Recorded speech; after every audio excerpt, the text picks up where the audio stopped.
Мнимото величие на човека – светоотечески поглед върху хуманизма и неговите плодове. Православната критика на хуманизма разкрива фундаментален духовен конфликт, който определя нашата съвременна епоха.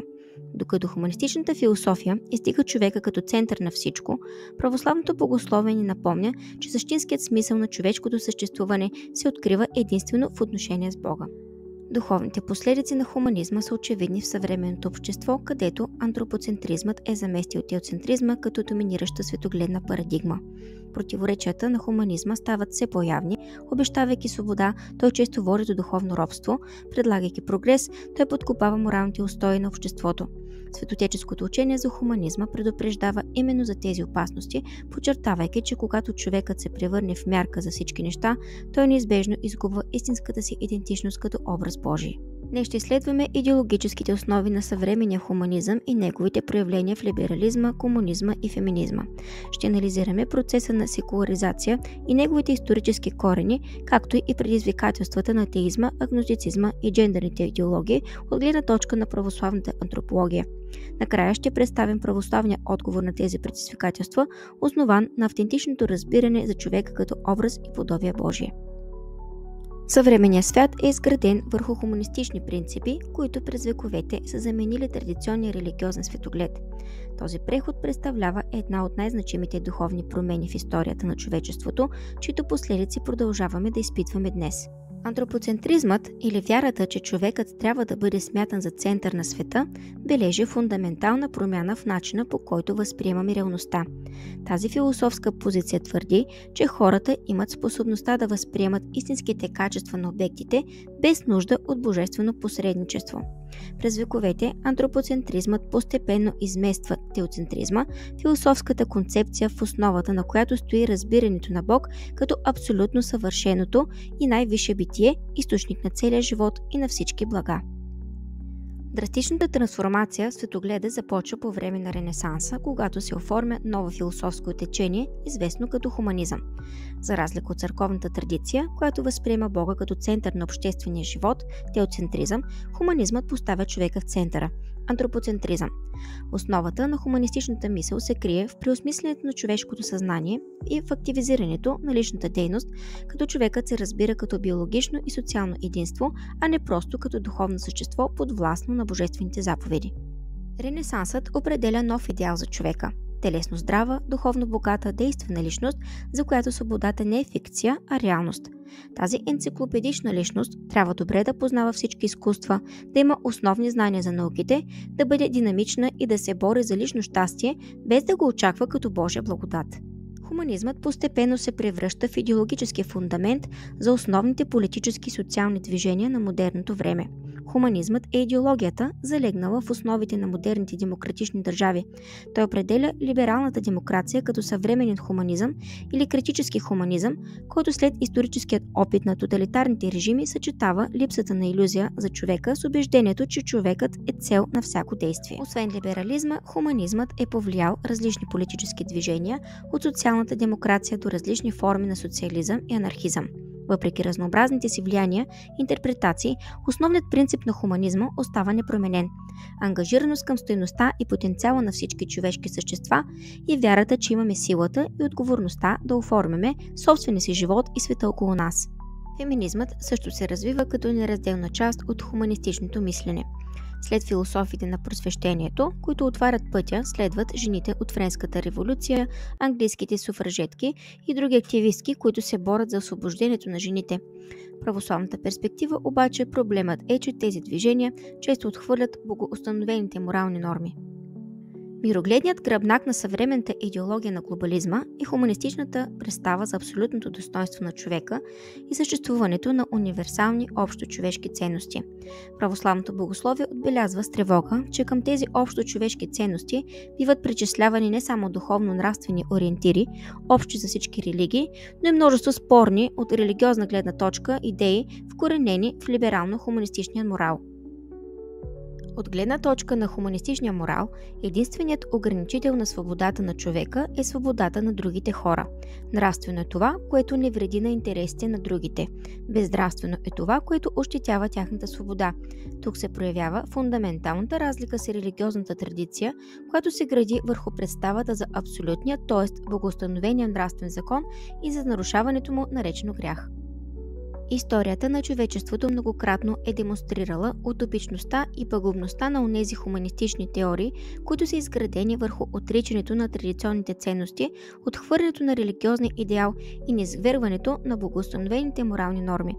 В православната перспектива особено опасна е идеята за планетарния хуманизъм, която претендира за световно господство, натравайки се като универсална норма за всички хора.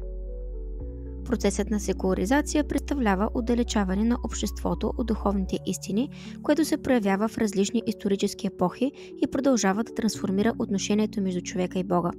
Подобно на духовна ерозия, секуларизацията постепенно измества богословската истина от центъра на човешкото съществуване, замествайки я с човешки концепции и ценности. Когато християнството получава статут на официална религия в Римската империя, започва процесът на секуларизация на църковния живот. Този исторически момент бележи началото на размиването на ясните граници между християнската общност и външния свят в библейския смисъл. Преди това църквата съществува като отделно тяло с ясна харизматична идентичност, свидетелстваща за истината сред фрагментирания свят на отделните индивиди. С официализирането си обаче църковната общност постепенно се претопява в обществото като цяло. В резултат на това църквата губи своето апокалиптично и харизматично единство и вместо това става част от по-широкото културно-политическо цяло на империята. Така духовната същност на християнската общност започва да отстъпва пред социалните и политическите функции, които тя придобива в рамките на държавата. Последствие, през Ренесанса, секуларизацията получава нов тласък. Основният проблем става подмяната на духовното с душевното, неусетен, но изключително пагубен за личността процес. Секуларизацията развъплащава богочовека и въздига по човеко Бога, налага двойствен живот и отхвърля въцърковяването, защото Бог се възприема само като някаква идея, някаква криворазбрана представа за общочовешката любов. След реформацията се наблюдава постепенно отдалечаване между църква и държава. С налагането на либералната демокрация като форма на управление започва промяна в отношенията между тези две институции. Те все повече се разделят и започват да се възприемат като самостоятелни единици. Два фактора оказват съществено влияние върху този процес. Първият е разширяването на религиозната свобода. Държавата абдикира от задачата да поддържа доктриналната ортодоксалност, като по този начин отваря вратата за нарастване на разнородността на вярванията сред населението. Вторият фактор е утвърждаването на секуларните отношения в общественото пространство, т.е. отношения, които не са ръководени от религиозни убеждения. От православна гледна точка, секуларизацията представлява форма на духовна смърт. Ако физическата смърт е отделянето на душата от тялото, то духовната смърт, която е от по-голямо значение, е отделянето на душата от Бога.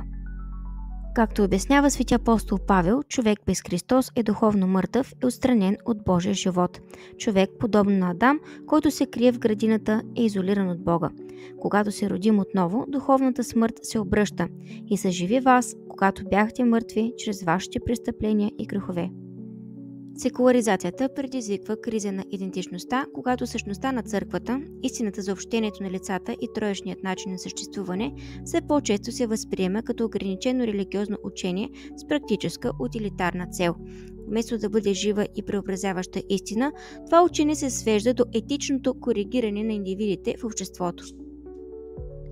Важно е да се отбележи, че човешкият грях подкопава истината на църквата не когато институциите се секуларизират в граници на човешката слабост, а единствено когато секуларизацията се институционализира и иска да подмени самата истина с мярата и критериите на човешкото падение. Възраждането на религията в съвременното общество е сложен и двупосочен процес. В началото на 20 век религията се възприемаше като явление, характерно за непълнолетното човечество, което с настъпването на зрялата възраст ще изчезне, но векът опроверга тази представа.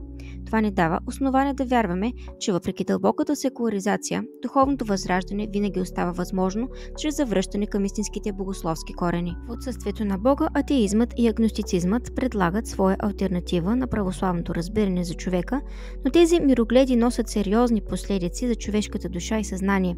Тези идеологии, като продукти на секуларния хуманизъм, представят проблеми, които православната антропология трябва да адресира с ясна богословска перспектива. Според православното богословие, атеизмът се възприема като тежко духовно състояние, което може да се сравни с болест на душата. Той се разглежда не просто като липса на вяра, а като страст, която силно потиска човека и го отдалечава от истинската духовна реалност и общението с Бога. Това разбиране подчертава сериозността на атеизма като вътрешно духовно поражение, което изисква вътрешно изцеление и преобразяване. Православната антропология вижда атеизма като духовна патология по няколко причини. На първо място, атеизмът отрича съществуването на Бог и отнема от Бога, когато отрича неговите божествени качества. Вместо да признае божествения творец, атеизмът приписва тези творчески сили на безжизнената и немощна материя. По този начин се извършва радикална промяна в разбирането за света, материята става единственото реално съществуващо нещо, докато духът става несъществуващ. Особено тревожен аспект от православна гледна точка е, че атеизмът отрича човешката духовна природа. Той сваля човека от благородната висота, където той е бил поставен от силата и милостта на Твореца и го принизява до ранга на лишените от разум животни.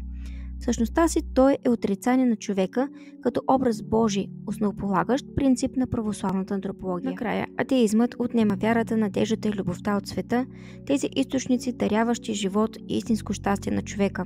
В резултат на това, премахвайки любовта в човека, атеизмът последователно го лишава от любовта към другите, изолира го от семейството му, от близките и приятелите му. Агностицизмът е философско течение, което заявява, че човешкото познание не може категорично да определи истината за Бога, боговете и живота след смъртта. Той взема позиция на неопределеност и скептицизъм по отношение на тези въпроси, различавайки се от атеизма, който отрича съществуването на висша сила. Агностицизмът не се ангажира с конкретни религиозни или духовни убеждения, като по този начин представлява мост между твърдия атеизъм и религиозната вяра. От православна перспектива, агностицизмът се разглежда като състояние на духовно търсене или непълно познание, което може да бъде преодоляно чрез откровението и личното духовно преживяване на Бога. Църквата учи, че чрез вяра, молитва и богопознание човек може да достигне до истината за божественото и смисъла на живота, което надхвърля ограничеността на човешкия разум. Агностицизмът често се възприема като покана за търсене, а не като окончателен отказ от духовна истина. От философска гледна точка, агностицизмът се основава на два принципа. Първият принцип е епистемологичен, тъй като се опира на емпирични и логически средства за придобиване на знания за света. Вторият принцип е морален, в това, че настоява за етичното задължение да не правим твърдения относно идеи, които не можем адекватно да подкрепим нито с доказателства, нито с логика. От православна гледна точка, проблемът с агностицизма е, че отрича възможността за истинско богопознание, което е в противоречие с православното учение за непосредственото общение с Бога чрез молитва, богослужение и таинства. Православната мисъл разграничава два основни типа атеисти. От гледна точка на вярващия човек, атеистите се делят на две групи – спокойни и войнствени. Към първата група спадат онези, които се наричат невярващи просто поради това, че в живота им не е имало среща с духовния свят и религиозната сфера просто не ги интересува. Отношението към църквата при тях може да се колебае от равнодушно до положително. Тези пасивни атеисти не проявяват агресия към вярващите и просто живеят извън църковния живот. Напротив, втората група включва атеисти, които се отнасят рязко негативно към църквата, смятат религията за зло и се опитват да се борят с нея. Исторически България преживя миналия век на войнстващ атеизъм и тоталитарни антихристи, когато православието беше подложено на преследване и ограничения. Това разграничение е важно, защото позволява на църквата да формира различен подход към двете групи. Докато пасивните атеисти се нуждаят от свидетелство и открит диалог, воинстващите атеисти често изискват по-сложен апологетичен подход. Феминистките движения и джендър идеологията представляват съвременно предизвикателство пред традиционното православно разбиране за човека и неговата природа. Тези идеологически течения, като продукти на модерното мислене, поставят под въпрос фундаменталните принципи на православната антропология и разбирането за отношенията между половете. Феминизмът в чистия си вид е израз на секуларно-хуманистичното мислене, което поставя човека, а не Бога в центъра на всичко. В своето историческо развитие феминизмът е преминал през различни етапи, от борба за равни права до по-радикални форми, оспорващи самата същност на половата идентичност. Американският феминизъм, например, се характеризира с агресивна политика, която често води до обратна дискриминация – ограничаване правата на мъжете за сметка на жените. Тази тенденция разкрива как феминизмът от инструмент за справедливост се превръща в идеологически механизъм, подкопаващ естествения ред. Проблемът с модерния феминизъм от православна гледна точка е фокусът върху фалшив секуларизъм, фалшиво просвещение, фалшива рационалност, които заместват истинското духовно разбиране за човека. Феминистките течения често приемат омраза към сексуалността, възприемайки я като инструмент на патриархално потичничество, което противоречи на православното виждане за брака като свещен съюз. Джендърната идеология планира да създаде нов човек, който притежава свободата да избере собствения си пол и сексуална ориентация. Тази идеология прокламира, че полът на индивида няма нищо общо с биологичния му пол, утвърждавайки съществуването на 6 или повече пола, които зависят от сексуалните предпочитания. В своята същност, джендър теорията отхвърля богоустановените различия между мъжа и жената, въпреки че всяка клетка от човешкото тяло е или мъжка или женска. Тя пренебрегва научните изследвания, които доказват различията в структурата на мозъка, хормоналния баланс и психиката на двата пола. Тези идеи се налагат чрез образователната система, където усвояването на джендърната перспектива става фактор за успешно кариерно развитие. Православното богословие съзира в тази идеология сериозна антропологична криза, защото тя се явява противник на здравия смисъл, отричайки биологичните различия между половете, жените обесценявайки майчинството, мъжете намалявайки техния авторитет чрез феминизация, семейството подкопавайки основите на неговото съществуване. Най-висш израз на достоинството на жената в православието е Пресветата Богородица, най-висш прототип за всеки християнин. Историята на църквата познава множество жени, достойни за подражание, жени, които със своите добродетели са служили на Бога и на човека. Важно е да се отбележи, че неучастието на жените в свещенството не означава тяхното принизяване. Свещенството не е църковна професия, а таинство, установено от самия Христос и дадено на неговите апостоли. Тази особеност има чисто практически и биологически причини, но не намалява стойността на жената като личност. Най-същественото е, че възможността за святост съществува равно и между двата пола. Отговорът на православната църква към предизвикателствата на съвременните идеологии се корени в нейното богато антропологично учение, което предлага дълбоко разбиране за същността и предназначението на човека.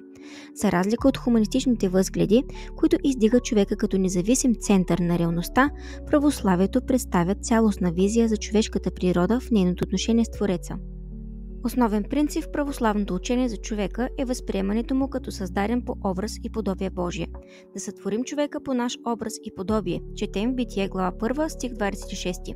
Творението на човека не е просто акт на Божията творческа воля, а резултат от божествен съвет, който християнската екзегетика традиционно тълкува като първото свидетелство за тройчната природа на Бога. Самото същество на нашата душа е образ на Бога. Според православните богослови, дори след грехопадението, душата остава образ Божий. Както подчертава Светата Църква в своите песнопения, образ съм на Твоята неизказана слава, макар и да нося язвите на прегрешенията. Образът на Пресветата Троица се проявява и в човека като троично същество. Умът ни отразява Отца, Словото или мисълта ни Сина, а Духът ни Светия Дух. Православното учение учи, че Бог е обогатил своя образ в човека с подобието си, като образът представлява същността на душата, а подобието нейните душевни качества. Истинското християнско разбиране за спасението се основава на принципа на синергията, съработничеството между Божията благодат и човешката свобода. Любящото единение на човека с Бога открива своя реален и конкретен израз в съединението на Божията благодат и свободата на човека. Православната традиция ясно е формулирала през светотеческата епоха учението за синергията, за взаимното съработничество на божествената благодат и свободното дело акт на човека по пътя му към Бога. Следователно, без нашето благоизволение и усилия в духовния живот не биха станали никакви добри промени. Както учи свети Йоан Златоуст, Божията благодат би ни направила по-твърди от елмаз и напълно непобедими, ако ние бяхме пожелали. Благодатта не унищожава свободата, нито се съревновава с нея. Напротив, тя е потенциал, който открива нашата свобода. Истинската свобода не е някаква дилема или избор, а най-автентичният начин на живот, истинският ни етос, естественото ни движение, което завършва у Бога. Високото духовно достоинство на човека се изразява в неговото свободно и самовластно движение на волята, което се разкрива посредством съзнателен избор и решение за изпълняване на Божия закон. Това достоинство проистича от творческия замисъл на Бога и следва да се проявява като съзнателно самоуправление и самообладание. Молитвата е първото и най-важно дело на християнския духовен живот. Молитвата е дихание на духа. Ако има молитва, духът живее. Ако няма молитва, няма и духовен живот. В църквата вярващият е призван да стане по благодат от това, което Бог е по природа. Това е възможно само чрез Божията благодат на усъвършенстването в любовта, което прави човека истинска личност и възстановява единството на общение с Бога. Историята познава множество драматични сблъсъци между хуманистичните идеологии и православната вяра, които разкриват дълбоките духовни противоречия в сърцето на модерната цивилизация. Френската революция бележи дълбока промяна в обществените и духовни структури на Запад, като поставя акцент върху идеалите на хуманизма – равенство, свобода и права на човека. От православна гледна точка обаче, тази революция предизвика конфликт, тъй като се опитва да подчинява църквата на светската власт и да отрече нейната духовна автономия и иерархия. В резултат на това се разрушава традиционният баланс между духовното и светското, което води до социални и духовни кризи. Връзката между Френската революция, православието и хуманизма показва как хуманистичните идеи, въведени чрез революцията, могат да предизвикат опасност от обездуховяване и разрив с духовните ценности, които православието защитава като основа за истинско човешко достоинство и обществен ред. След Октомврийската революция през 1917 г. комунистическият режим започва системни преследвания на православната църква, като се стреми да премахне нейното духовно влияние и да наложи светски, материалистичен светоглед, противопоставящ се на хуманистичните ценности, които православието изповядва.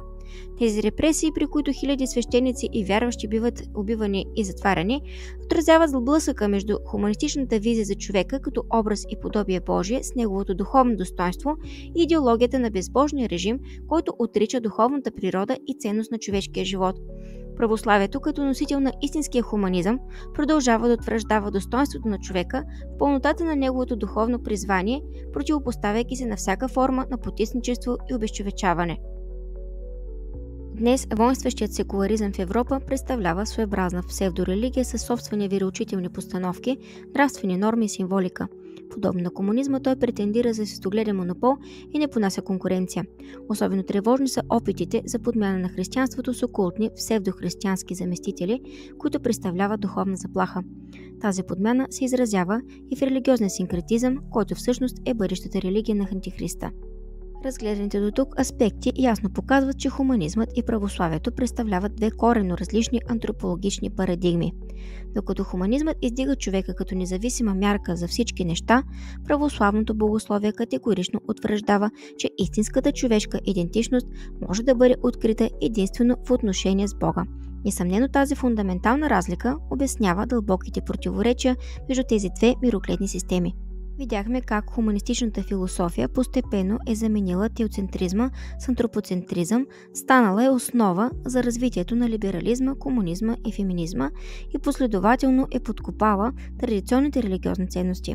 Процесът на секуларизация, започнал през Ренесанса и задълбочен след реформацията, всъщност представлява духовна смърт, откъсване на душата от живителната връзка с Твореца.